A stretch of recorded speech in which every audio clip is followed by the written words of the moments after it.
আমি আজকে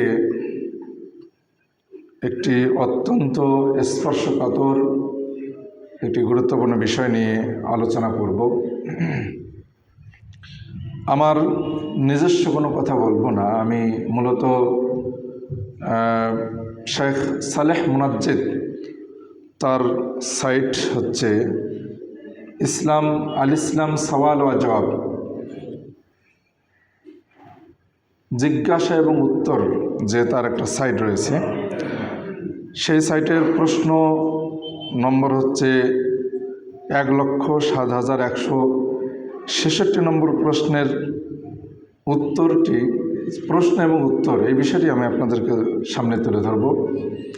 বিষয়টি হচ্ছে গণতন্ত্র ও নির্বাচনের হুকুম এবং গণতান্ত্রিক প্রক্রিয়ায় অংশগ্রহণ করা। এটি তিনি 16 সফর 1437 হিজরিতে এই প্রশ্নটি ইংরেজি মোতাবেক নভেম্বরের 2015 সালে তিনি এটি প্রকাশ করেছেন তার সাইটে। তো তার সাইটের হুবহু বাংলা আমি আপনাদের সামনে শুধুমাত্র অনুবাদটি তুলে ধরব। আমার ব্যক্তিগত কোনো কথা বলবো না। এটি আপনাদের সামনে তুলে ধরাটা আমার জন্য আবশ্যক মনে করছি, যেহেতু সামনে অত্যন্ত একটি গুরুত্বপূর্ণ দিন আসছে। বাংলাদেশ, আমাদের সেই জাতীয় নির্বাচন হতে চলেছে। দেশ গঠন করতেই হবে, দুর্নীতিমুক্ত করতেই হবে, কাউ না কাউকে পরিচালনার দায়িত্বে যেতেই হবে। এই হিসেবে এই আলোচনা, এই প্রশ্ন এবং উত্তর আমি আপনাদের সামনে তুলে ধরা অত্যন্ত জরুরি মনে করছি। আমার ব্যক্তিগত কোনো মতামত নাই, এখানে ব্যক্তিগত কোনো কথা নেই। আল্লাহ রাব্বুল আলামিন আমাদেরকে সত্যে পৌঁছার তৌফিক দান করুন। আল্লাহ রাব্বুল আলামিন আমাদের মুসলিমদেরকে ঐক্য হওয়ার তৌফিক দান করুন। আমি হুবহু অনুবাদ শুধু বলবো, আমার ব্যক্তিগত কোনো কথা বলবো না।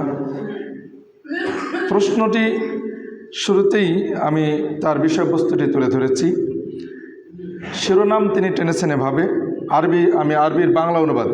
এই বাংলা আপনারা, এই বাংলাটি হুবহু প্রশ্ন এবং তার সাইটের নাম হচ্ছে বাংলাতে আপনারা পাবেন।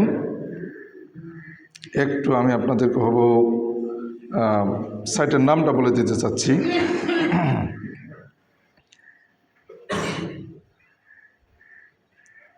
সেটা হলো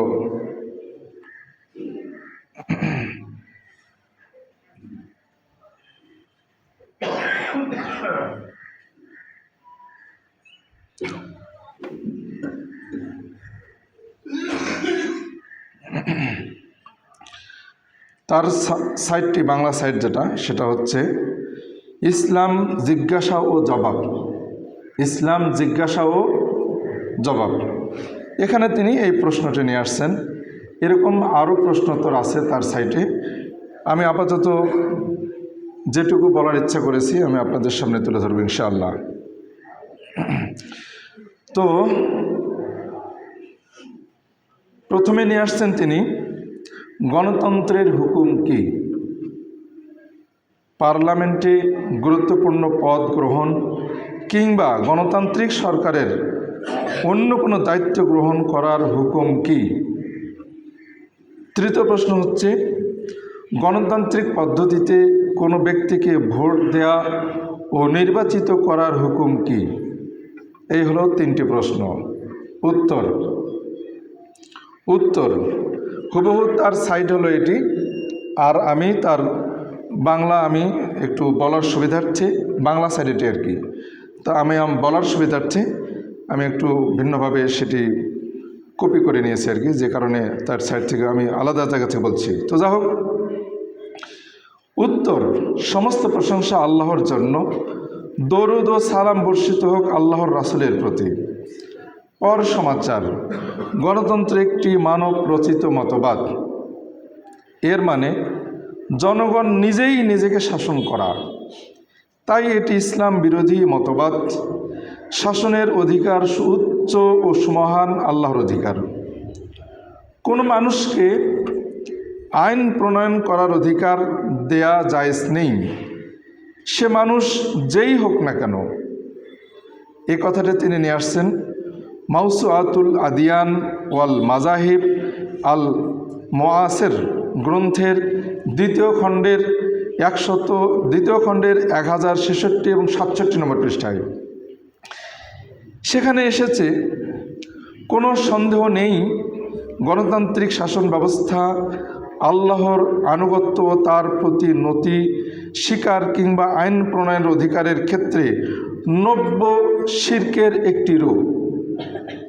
এ পদ্ধতিতে মহামহিম স্রষ্টার কর্তৃত্বকে বাতিল করে দেওয়া হয়, অথচ আইন প্রণয়ের একচ্ছত্র অধিকার হচ্ছে আল্লাহর স্রষ্টার, কিন্তু সে অধিকার তার থেকে ছিনিয়ে মাখলুককে প্রদান করা হয়।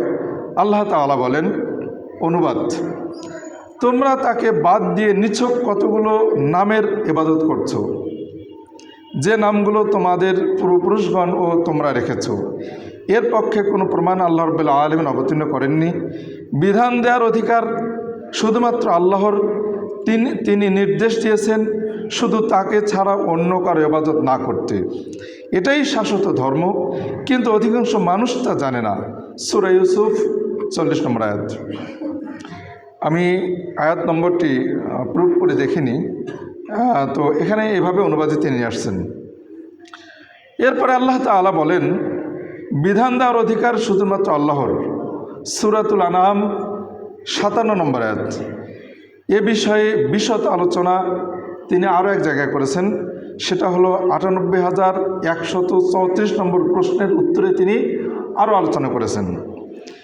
এটি প্রথমে তিনি বললেন গণতন্ত্র বৈধ কিনা, সে বিষয়ে 1 নম্বর দিয়ে তিনি এই কথাগুলো বললেন। 2, যে ব্যক্তি গণতান্ত্রিক সরকার পদ্ধতিতে প্রকৃত অবস্থা জানে, ইসলামে গণতন্ত্রের হুকুম কি সেটা জানে, আমরা জানলাম যে নব্যশের তিনি বললেন, তারপরও এ পদ্ধতিকে স্বীকৃতি দিয়ে নিজেকে কিংবা অন্য কাউকে নির্বাচিত করে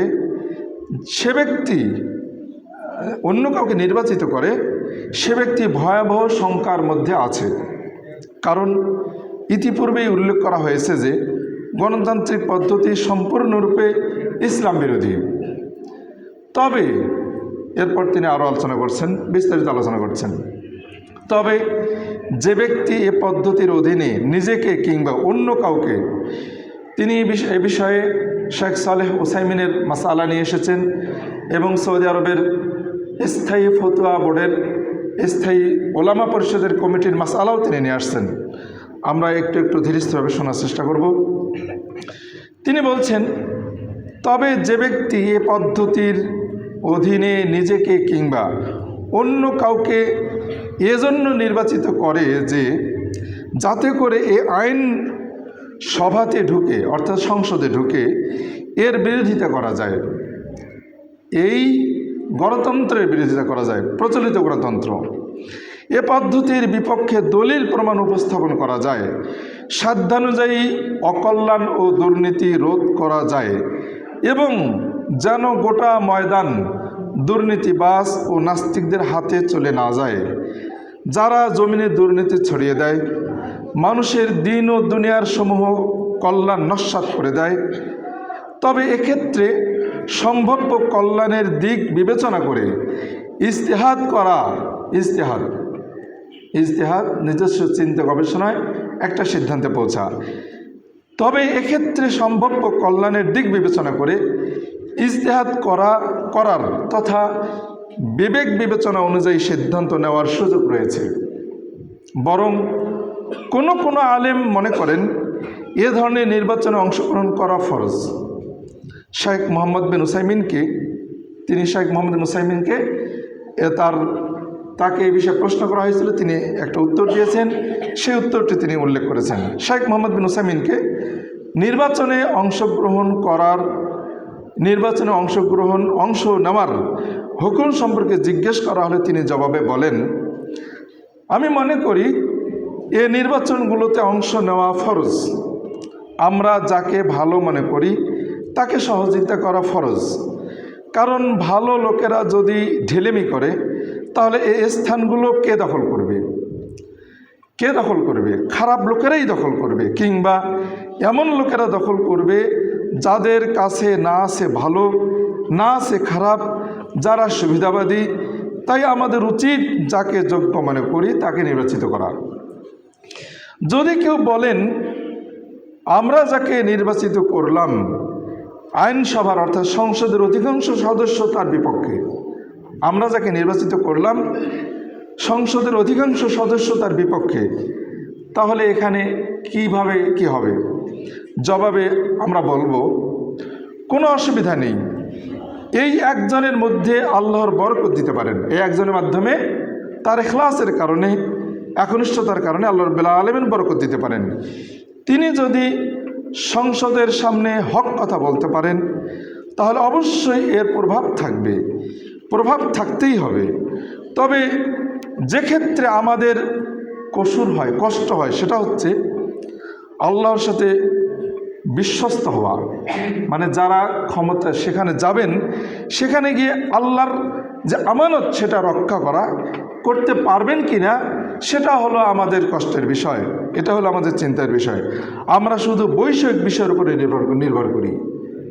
তিনি যেটা বোঝাতে চাইলেন যে আমরা হয়তো এই দায়িত্ব যাকে দেব তিনি সেটা সেখানে যথাযথভাবে পালন করতে পারবেন কি না, সেটাই হলো আমাদের সবচেয়ে বড় বিষয়। আল্লাহর সাথে বিশ্বস্ত হওয়াটাই হলো বড় বিষয়। আমরা শুধু বৈষয়িক বিষয়ের উপর নির্ভর করি, শুধুমাত্র পদ পদবি বা সুনাম সুখ্যাতি বা কিছু সুবিধা লুটে নেওয়া, এ ধরনের বৈষয়িক বিষয়ের উপরে নির্ভর করি। এটা হলো আমাদের সবচেয়ে চিন্তার বিষয়। আল্লাহর বাণী, আল্লাহ রাব্বুল আলামিন তিনি বলছেন এর দিকে আমরা যেন না তাকাই। তিনি বলছেন, সুতরাং আপনি যাকে ভালো মনে করেন, তিনি বলতেছেন, সুতরাং আপনি যাকে ভালো মনে করেন তাকে নির্বাচিত করুন, এরপর আল্লাহর উপর তাওয়াক্কুল করুন। এই কথাগুলো তিনি আসছেন তার বই হচ্ছে লিকা আতুল বাব আল মাফতুহ থেকে সংক্ষেপ করে এই কথাগুলো তিনি তুলে ধরছেন। শেখ সালেহ আল মুনাজ্জেদ তার সাইটে তিনি এই কথাগুলো তুলে ধরেছেন। এরপরে ফতোয়া বিষয়ক স্থায়ী কমিটির আলেমগণকে জিজ্ঞেস করা হয়েছিল। আমরা কথাগুলো বোঝার চেষ্টা করব যে তিনি কিন্তু সব সাইড তুলে ধরছেন। তিনি প্রথমে বললেন যে গণতন্ত্র একটি নব্য শিরকের রূপ, এছাড়াও এইসব কাজে যারা যাবে তারা ভয়ঙ্কর শঙ্কার মধ্যে পতিত হবে। তবে অন্যায়কে প্রতিহত করার জন্য আমরা অত্যন্ত নিষ্ঠাবান, একনিষ্ঠ, আমলদার, যার মধ্যে বৈষয়িক দুনিয়াবি লোভ লালসা মুক্ত যে ব্যক্তি, এমন ব্যক্তিকে আমরা নির্বাচিত করতে পারি, তিনি কথাটি বললেন। ফতোয়া বিষয়ক স্থায়ী কমিটির আলেমগণকে জিজ্ঞেস করা হয়েছিল।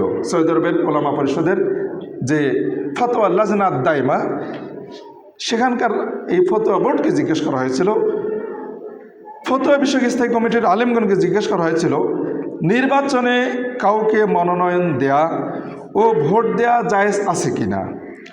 উল্লেখ্য, যিনি জিজ্ঞেস করছেন তিনি বলতেছেন, আমাদের দেশের শাসন ব্যবস্থা আল্লাহর নাজিলকৃত আইনে নয়।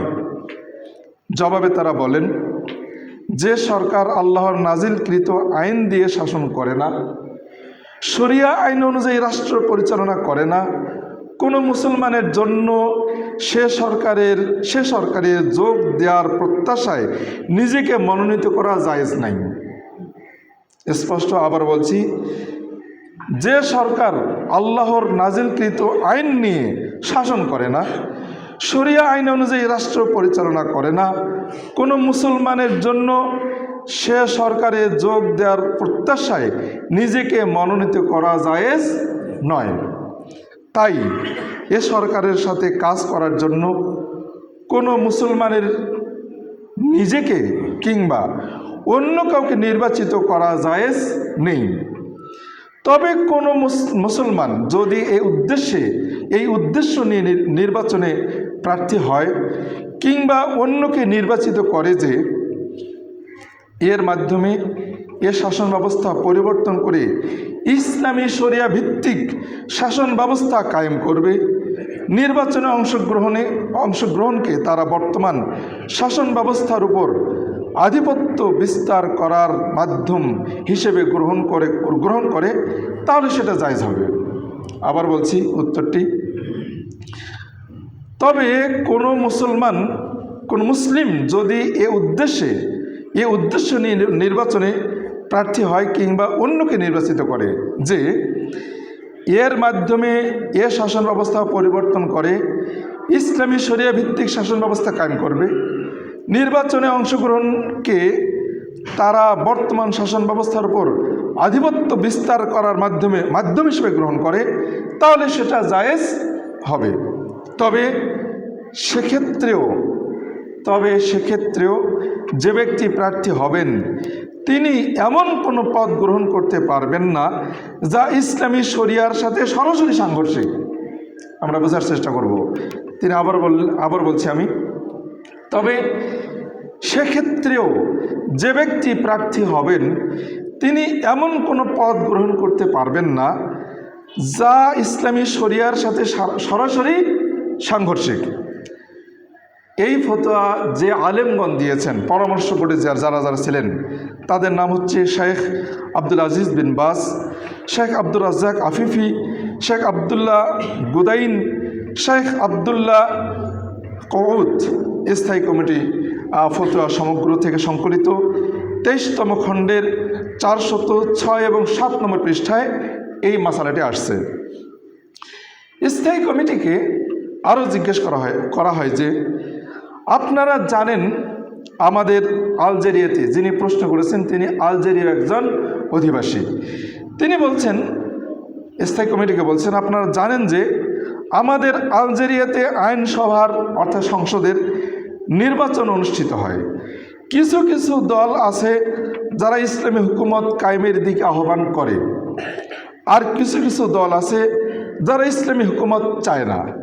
এখন যে ব্যক্তি এমন কাউকে ভোট দেয় যে প্রার্থী ইসলামী হুকুম চায় না, সে ব্যক্তির হুকুম কি হবে? তবে এ ব্যক্তি নামাজ আদায় করে, তবে এ ব্যক্তি নামাজিও বটে।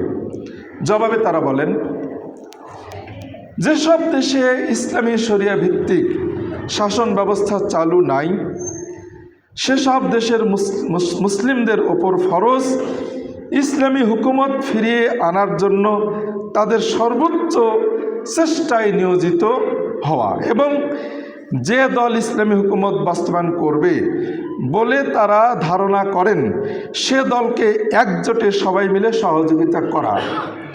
পক্ষান্তরে যে দল ইসলামী শরিয়া বাস্তবায়ন না করার প্রতি আহ্বান জানায়, যে দল ইসলামী শরিয়া বাস্তবায়ন না করার প্রতি আহ্বান জানায় সে দলকে সহযোগিতা করা নাজায়েজ, এবং বরং এ ধরনের সহযোগিতা ব্যক্তিকে কুফরের দিকে ধাবিত করে। দলিল হচ্ছে আল্লাহ তাআলার বাণী, তিনি সূরা আল মায়দার 49 এবং 50 নম্বর আয়াত তুলে ধরেছেন। অনুবাদ হচ্ছে, আর আমি আদেশ করছি যে আপনি তাদের মাঝে আল্লাহ যা নাজিল করেছেন তদনুযায়ী বিধান দিন, মানে ফয়সালা করুন। তাদের প্রবৃত্তির অনুসরণ করবেন না এবং তাদের ব্যাপারে সতর্ক থাকুন, যাতে করে আল্লাহ আপনার প্রতি যা নাজিল করেছেন তারা এর কোনো কিছু হতে আপনাকে বিচ্যুত করতে না পারে। অতএব যদি তারা মুখ ফিরিয়ে নেয় তবে জেনে রাখুন আল্লাহ তাদের কিছু পাপের শাস্তি দিতে চান। নিশ্চয় মানুষের মধ্যে অনেকেই ফাসেক, তারা কি জাহিলিয়াতের বিধান কামনা করে? যারা আল্লাহর প্রতি ইয়াকিন রাখে তাদের কাছে আল্লাহর চেয়ে উত্তম বিধানদাতা আর কে হতে পারে? সূরা মায়দা 49-50 নম্বর আয়াত। এরপরে তিনি যা বলছেন, এ কারণে যারা ইসলামী শরিয়া অনুযায়ী শাসন ব্যবস্থা পরিচালনা করে না আল্লাহ তাদেরকে কাফির হিসেবে উল্লেখ করেছেন। তাদের সাথে সহযোগিতা করা থেকে তাদেরকে মিত্র হিসেবে গ্রহণ করা থেকে সাবধান করেছেন। যদি মুমিনগণ প্রকৃত ঈমানদার হয় তাদেরকে তাকওয়া অবলম্বন করার নির্দেশ দিয়েছেন। তিনি বলেন, আল্লাহ রাব্বুল আলামিন বলেন সূরা আল মায়েদা 57 নম্বর আয়াত। সম্পূর্ণ তাদের কথা শেখ সালেহ আল মুনাজ্জেদের সাইট থেকে বাংলা অনুবাদ আমি তুলে ধরছি।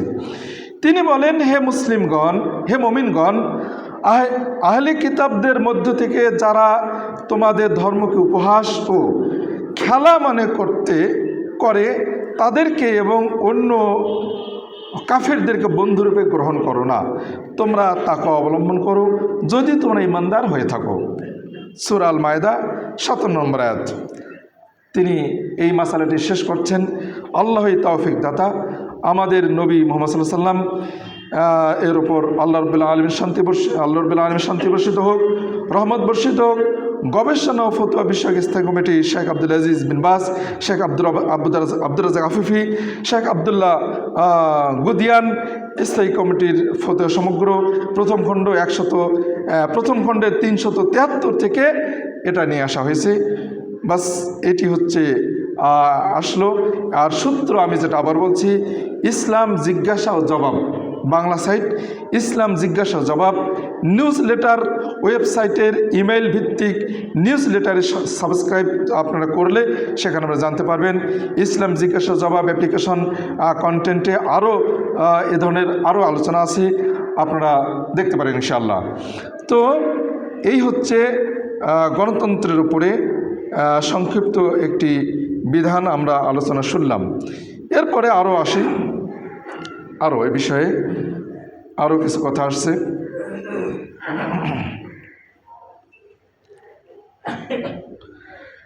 সেটা হলো ইসলামের দৃষ্টিতে গণতন্ত্র। আরেকটি জায়গায় প্রশ্নটি আসছে, ইসলাম জিজ্ঞাসা জবাব। একইভাবে এই প্রশ্নটি তিনি নিয়ে আসছেন 2 রবিউল সানিতে 1436 হিজরি 22 জানুয়ারি 2015 খ্রিস্টাব্দে আর কি।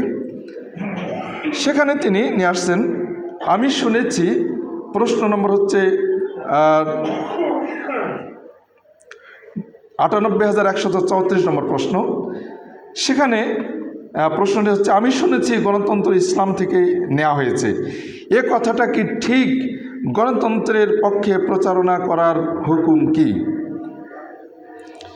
উত্তর, সমস্ত প্রশংসা আল্লাহর জন্য, দরুদ ও সালাম বর্ষিত হোক আল্লাহ রাসূলের প্রতি। অতঃপর আলহামদুলিল্লাহ। তিনি 1 নম্বর নিয়ে উত্তর দিচ্ছেন। ডেমোক্রেসি আরবি শব্দ নয়, এটি গ্রিক ভাষার শব্দ। 2টি শব্দের সমন্বয়ে শব্দটি গঠিত। একটা হলো ডেমোস, অর্থ সাধারণ মানুষ বা জনগণ, আর দ্বিতীয় অর্থ হচ্ছে যে ক্রাসিয়া, অর্থ হলো শাসন। অতএব ডেমোক্রেসি শব্দের অর্থ হচ্ছে সাধারণ মানুষের শাসন অথবা জনগণের শাসন। 2, গণতন্ত্র ইসলামের সাথে সাংঘর্ষিক একটি তন্ত্র। এই তন্ত্রে আইন প্রণয়নের ক্ষমতা জনগণের হাতে অথবা তাদের নিযুক্ত প্রতিনিধি পার্লামেন্টের সদস্য এর হাতে অর্পণ করা হয়। তাই এ তন্ত্রের মাধ্যমে গায়রুল্লাহর শাসন প্রতিষ্ঠা করা হয়, বরং জনগণ। আমরা কথা বলছি কেন? অনুরোধ, কথা বলা থেকে আমরা দূরে থাকব। আমি অনেকবার গবেষক আলেমদের মন্তব্য আমি আপনাদের সামনে তুলে ধরার চেষ্টা করছি। এই জাতির ক্লান্তি লগ্নে আমাদের দ্বিধা বিভক্ত না হয়ে ঐক্যতা পোষণ করার মাধ্যমে আমাদের এগিয়ে আসা উচিত। যদি আমরা কেউ অনৈক্য থাকি তাহলে তাদেরকেও আমাদের ভাই মনে করা উচিত। আমরা কখনো নিজ ঘরে আমরা কখনো দ্বন্দ্ব ঝগড়ায় লিপ্ত হব না, খুনাখুনি করব না, হানাহানি করব না, গিবতে লিপ্ত হব না, রক্তক্ষরণে লিপ্ত হব না, ঝগড়া ফাসাদে লিপ্ত হব না, গিবত চর্চা করব না, একে অপরকে গালি দেব না, কখনো ছোট করব না। কাজেই এই বিষয়গুলো আমাদের জানা খুবই জরুরি। গণতন্ত্রে যারা যাব, আমরা এর আগে যে মাসালাটি যেটি আমি পড়ে শোনালাম, যারা এর কাছে যাব, এই বিষয়ে যাব, তারাও অত্যন্ত স্পর্শকাতর স্থানে তারা যাবেন। যারা বিরত থাকবেন সেটাও চিন্তার বিষয়, অনেক ভাবার বিষয়। অতএব আমরা কখনো, যেহেতু বিষয়গুলো ইজতিহাদি বিষয়, আল্লাহ রাসূলের যুগে হবু এই পদ্ধতি ছিল না, কাজেই আমরা আলেমদের মাসালা, অনেক বড় গবেষকদের কথা আমরা শুনছি। ধৈর্যের সাথে শোনার চেষ্টা করব। আল্লাহ আমাদের তৌফিক দান করুন, আমিন। এই তন্ত্রে আইন প্রণয়নের ক্ষমতা জনগণের হাতে অথবা তাদের নিযুক্ত প্রতিনিধির হাতে অর্পণ করা হয়। তাই এ তন্ত্রের মাধ্যমে গায়রুল্লাহর শাসন প্রতিষ্ঠা করা হয়, বরং জনগণ ও জনপ্রতিনিধির শাসন প্রতিষ্ঠা করা হয়। এ তন্ত্রে জনপ্রতিনিধিদের সকলে একমত হওয়ার দরকার নেই, বরং অধিকাংশ সদস্য একমত হওয়ার মাধ্যমে এমন সব আইন জারি করা হয় জনগণ যেসব আইন মেনে চলতে বাধ্য। এমনকি সে আইন যদি মানব প্রকৃতি, ধর্ম, বিবেক ইত্যাদির সাথে সাংঘর্ষিক হয় তবুও। উদাহরণস্বরূপ, এই তন্ত্রের অধীনে গর্ভপাত করা, সমকামিতা, সুদী মুনাফার বিধান ইত্যাদি জারি করা হয়েছে। ইসলামী শাসনকে বাতিল করা হয়েছে, ব্যভিচার ও মদ্যপানকে বৈধ করা হয়েছে। বরং এই তন্ত্রের মাধ্যমে ইসলামপন্থীদেরকে প্রতিহত করা হয়। অথচ আল্লাহ তাআলা তার কিতাবে জানিয়েছেন, হুকুম বা শাসনের মালিক একমাত্র তিনি, এবং তিনিই হচ্ছেন উত্তম হুকুমদাতা বা শাসক। পক্ষান্তরে অন্যকে তার শাসনে অংশীদার করা থেকে নিষেধ করেছেন এবং জানিয়েছেন তার চেয়ে উত্তম বিধানদাতা কেউ নেই। আল্লাহ তাআলা বলেন, অতএব অনুবাদ, অতএব হুকুম দেওয়ার অধিকার সুউচ্চ মহান আল্লাহর জন্য। সূরা গাফির আয়াত নম্বর 12। আল্লাহ তাআলা আরও বলেন, অনুবাদ হচ্ছে, আল্লাহ ছাড়া কারো বিধান দেওয়ার অধিকার নেই। তিনি আদেশ দিয়েছেন যে তিনি ব্যতীত অন্য কারো ইবাদত করো না। এটাই সরল পথ, কিন্তু অধিকাংশ লোক তা জানে না। সূরা ইউসুফ 40 নম্বর আয়াত। সম্ভবত এর আয়াতে যে সূরা ইউসুফের 40 নম্বর আয়াত বলছিলাম, ওই আয়াতের আয়াত নম্বরটি ভুল ছিল সম্ভবত। তো এরপরে তিনি আরও বলেন, আল্লাহ কি হুকুমদাতাদের শ্রেষ্ঠ নন? সূরা 3 আয়াত নম্বর হচ্ছে 8। তিনি আরও বলেন, বলুন তারা কতকাল অবস্থান করেছে তা আল্লাহই ভালো জানেন। নভমণ্ডল ও ভূমণ্ডলের গায়েব বিষয়ের জ্ঞান তারই কাছে রয়েছে। তিনি কত চমৎকার দেখানো শোনেন। তিনি ব্যতীত তাদের জন্য কোনো সাহায্যকারী নেই। তিনি নিজ হুকুমে কাউকে অংশীদার করেন না। সূরা কাহফ 26 নম্বর আয়াত। তিনি আরও বলেন, অনুবাদ, তারা কি জাহিলিয়াতের হুকুম চায়? বিশ্বাসীদের জন্যে আল্লাহর চেয়ে উত্তম হুকুমদাতা আর কে হতে পারে? সূরা মায়দা আয়াত নম্বর হচ্ছে 50। আল্লাহ তাআলা সৃষ্টিকুলের স্রষ্টা। এই আয়াতগুলো বলার পর তিনি বলছেন, আল্লাহ তাআলা সৃষ্টিকুলের স্রষ্টা। তিনি জানেন কোন বিধান তাদের জন্য উপযুক্ত, কোন বিধান তাদের জন্য উপযুক্ত নয়। সব মানুষের বিবেক, বুদ্ধি, আচার আচরণ ও অভ্যাস একরকম নয়। নিজের জন্য কোনটা উপযোগী মানুষ সেটাই তো জানে না। থাকতো অন্যের জন্য কোনটা উপযুক্ত সেটা জানবে। এ কারণে যে দেশগুলোতে জনগণের প্রণীত আইনে শাসন চলছে, সে দেশগুলোতে বিশৃঙ্খলা, চারিত্রিক অবক্ষয়, সামাজিক বিপর্যয় ছাড়া আর কিছু দেখা যায় না। তবে কিছু কিছু দেশে এ তন্ত্রটি নিছক একটি স্লোগান ছাড়া আর কিছু নয়, যার কোনোরূপ বাস্তবতা নেই। এ স্লোগানের মাধ্যমে জনগণকে ধোঁকা দেওয়া উদ্দেশ্য।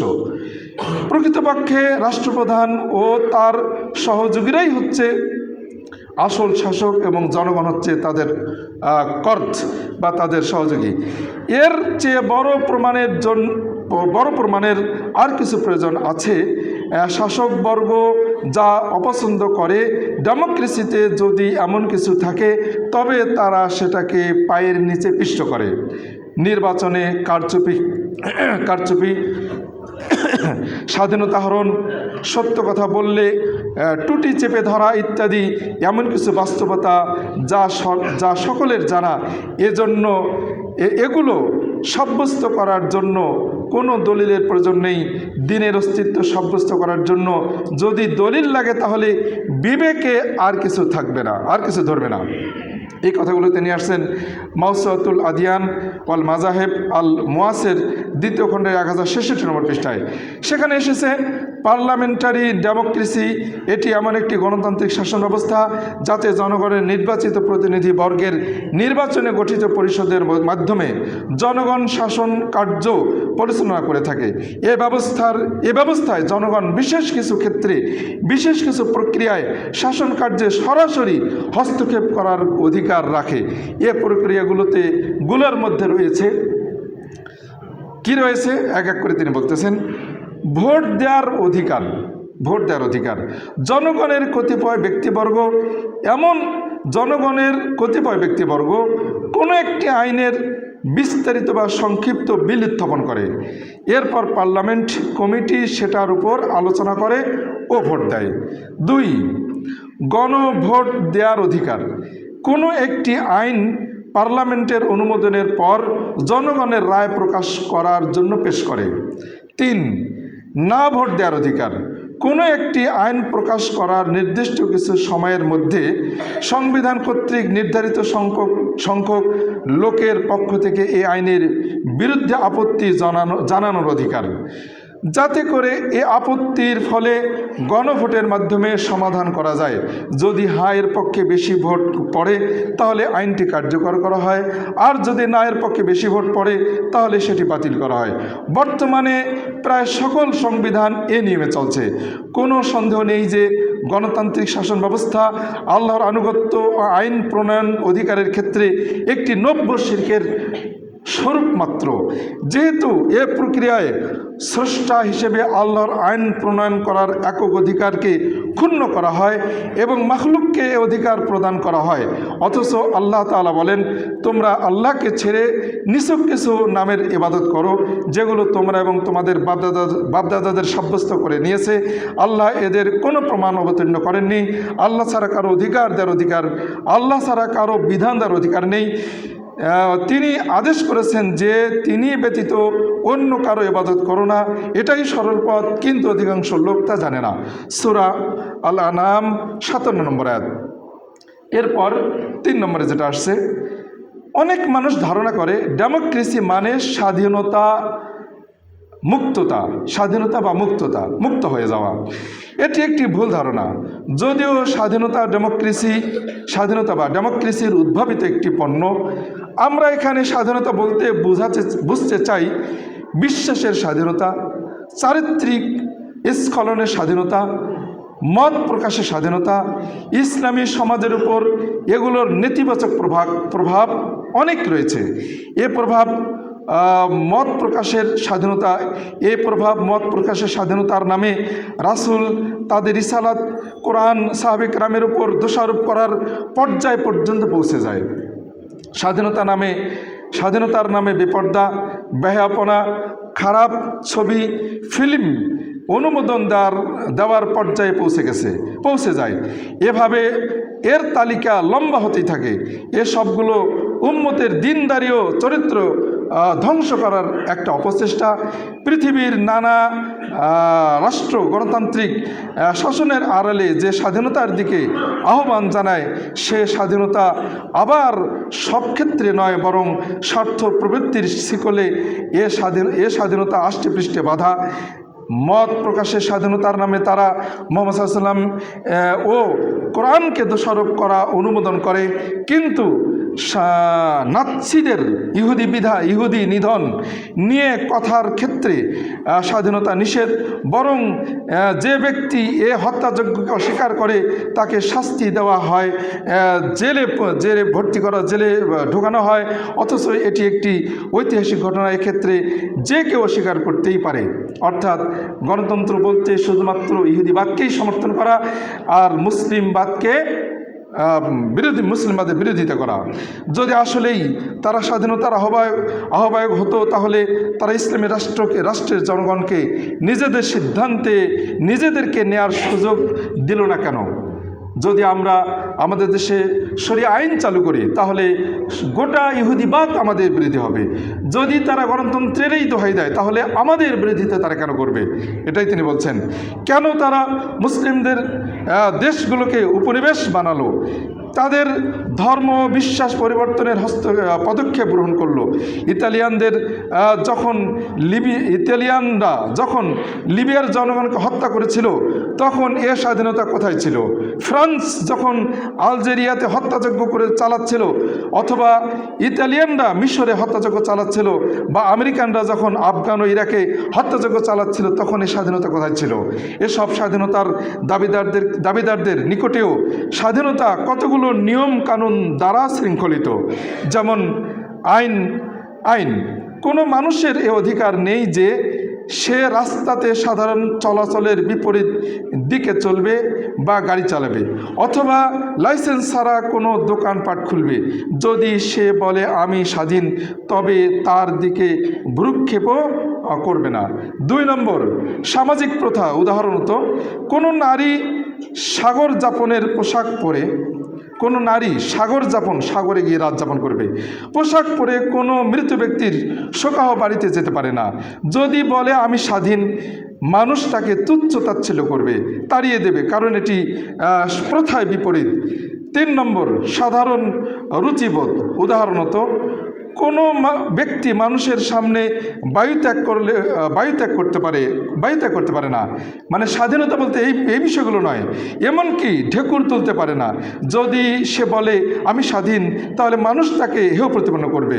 এখন আমরা বলতে পারি, তিনি সবশেষে বলছেন, তাহলে আমাদের ধর্মের কেন এই অধিকার থাকবে না যে আমাদের স্বাধীনতাকে শৃঙ্খলিত করবে? যেমন তাদের স্বাধীনতা বেশ কিছু বিষয় দ্বারা শৃঙ্খলিত হয়েছে, যে বিষয়গুলোকে তারা অস্বীকার করতে পারে না। কোনো সন্দেহ নেই যে ইসলাম ধর্ম যা নিয়ে এসেছে, এর মধ্যেই রয়েছে কল্যাণ এবং মানুষের সমস্ত উপকার। নারীকে বেপর্দা হতে নিষেধ করা, মদ পানে বারণ করা, শুকুর খেতে নিষেধ করা ইত্যাদি সব মানুষের শারীরিক, মানসিক ও জৈবিক কল্যাণেই। কিন্তু ধর্ম যদি তাদের স্বাধীনতাকে বিধিবদ্ধ করে, তখনই তারা সেটা প্রত্যাখ্যান করে। আর যদি তাদের মতো অন্য কোনো মানুষ বা অন্য কোনো আইনের পক্ষ থেকে আসে, তখন তারা বলে এটা শুনলাম ও মানলাম। বাস, আমরা যেটা তিনি বললেন, আরও বেশ কিছু কথা আছে। আমি এই গণতন্ত্রের ব্যাপারে তিনি আরও বেশ কিছু কথা বলেছেন। সারসংক্ষেপ হচ্ছে যে স্বাধীনতার অর্থ এটা নয় যে যেগুলা মানব রুচির বাইরে সে কাজগুলো করার ইচ্ছা মতো করতে পারবো, এমনটাও নয়। আবার স্বাধীনতা মানে হচ্ছে যেখানে আইন, যেটা আমাদের জন্য সার্বিক কল্যাণকর বিষয় যেখানে রয়েছে, এমন সার্বিক কল্যাণকর বিষয়গুলো আমাদেরকে মানতে হবে, এটাও আমাদের করণীয়। যেমন ধরে নিন বাজার ঘাটে কোনো একটা আইন বাস্তবায়ন করা। হঠাৎ করে যেমন আমাদের এই বাজারে যে কাজটা করলে বাজার শৃঙ্খলার সাথে চলবে, এ আইন বাস্তবায়ন করা বা এমন আইন করা, এটা জরুরি, এটা প্রয়োজন।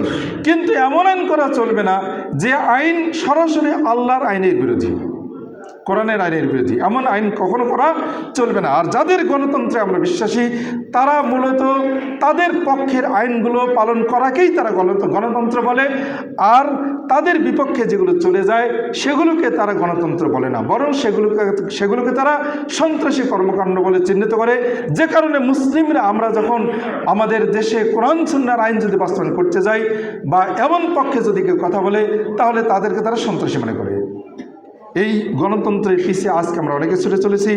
আসুন আমরা সংক্ষেপে আমরা যতটুকু শুনলাম জানলাম, অনেক বড় বড় আলেমদের কথা আমরা শুনলাম, যতটুকু শুনলাম, আল্লাহ রাব্বুল আমাদেরকে চিন্তা গবেষণা করে সামনের দিকে এগিয়ে যাওয়ার তৌফিক দান করুন।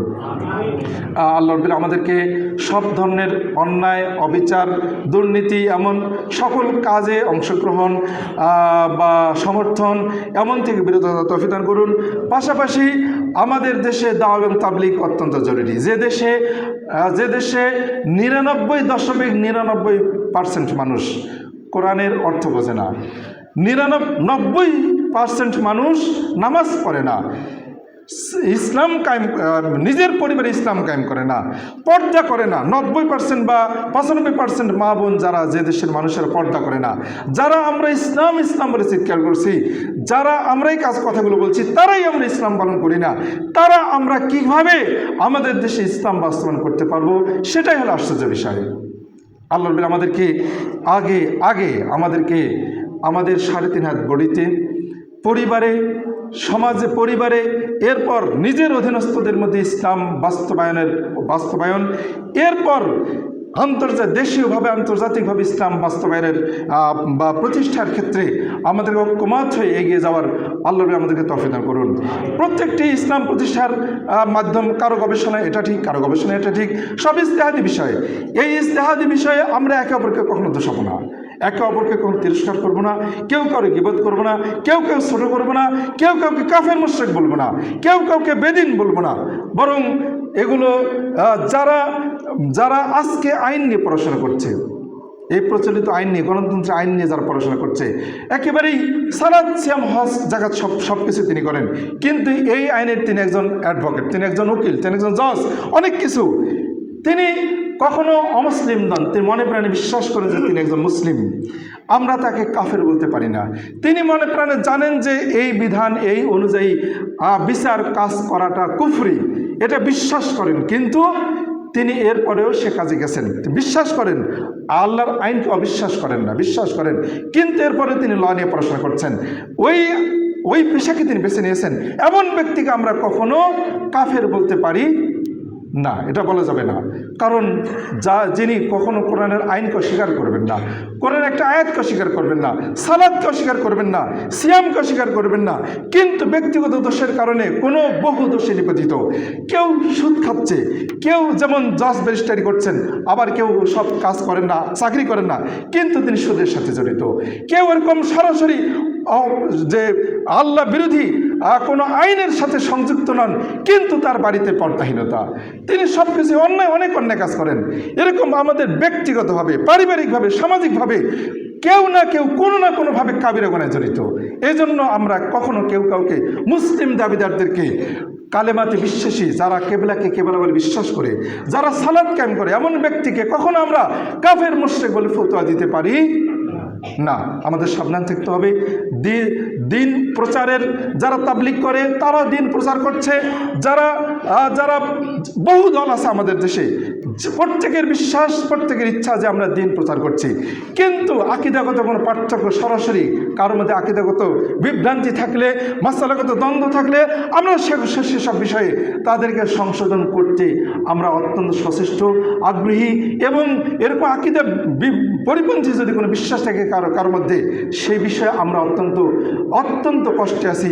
মা যেমন তার শিশু, তার ছেলে বিভ্রান্ত হলে যেমন কষ্ট পায়, তার দোষ ত্রুটি মানুষের কাছে বলতে কষ্ট পায়, ছেলের দোষ ছেলে যেটা করেছে মা যেমন সেটা গোপন করে, আমাদের উচিত আমরা মায়ের পেটের একে অপরের ভাইয়ের দোষকে যেমন গোপন করাটা জরুরি, আমরা একে অপরের সহোদর ভাই, আমরা একে অপরের আপনজন, কাজেই আমরা এমন হৃদ্যতা, আপনজন, মায়া মমতার শিকলে বাঁধা আদম হাওয়ার সন্তান হিসেবে আমরা যারা বহু মতে বিভক্ত আছি বটে, কিন্তু এরপরেও আমরা কখনো কেউ কারো সরাসরি রক্তক্ষরণে, গীবতে, অন্যায়, গালিগালাজে, ছোট করার এমন ধরনের কোনো কাজে অংশগ্রহণ করব না। আল্লাহ আমাদেরকে সকলে তৌফিক দান করুন। সকলের আমিন, আমিন রহমতুল্লাহ।